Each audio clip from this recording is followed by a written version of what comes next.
ஐயோ, இனிமே உடையவே இல்ல. இதேமா தூக்கி போட்டீங்க?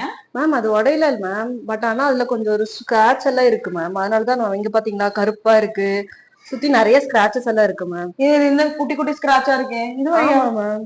அதுக்காகவா இது தூக்கி போட்டீங்க? ஆமா மேம். நீங்க தானே மேம் சொன்னீங்க பழசெல்லாம் எதுவுமே வேண்டாம், ஒரு சின்ன இதா இருந்தாலும் தூக்கி போடுங்கன்னு. அதான் தூக்கி போட்டோம் மேம். ரொம்ப சந்தோஷமா. இப்படி இருந்து நான் வந்து பிசினஸ் ரன் பண்ண மாதிரிதான். கடவுள். ஏமா இந்த ஃபில்டர் ஏமா இன்னும் தூக்கி போடாம இருக்கீங்க பணல? அதை ஏன் மேம் தூக்கி போடணும்? இங்க பாருங்க உடஞ்சு கிடக்கு, ஃபுல்லா பழசாயிருச்சு. இதை வச்சு நான் எப்படி ஊத்த முடியும்? மேம் என்ன மேம் நீங்க இருங்க, உங்களுக்கு ஒண்ணு காட்டுறேன். இங்க பாத்தீங்களா அதே மாதிரிதான் இருக்கும். நாங்க எப்படி செலோ டைப் போட்டு யூஸ் பண்ணிட்டு இருக்கோம். இதுவே கிட்டத்தட்ட 6 மாசம் நாங்க யூஸ் பண்ணிருக்கோம். கடவுளே, இந்த இந்த சயின்டிஸ்ட் எல்லாம் எங்க இருக்கீங்க? இப்படி யாராச்சும் போனால யூஸ் பண்ணுவாங்களா? மேம் உங்களுக்கு சிக்கனமாவே இருக்கவே தெரியல மேம். அப்புறம் எப்படி மேம் நம்ம ஓட்ட முடியும்?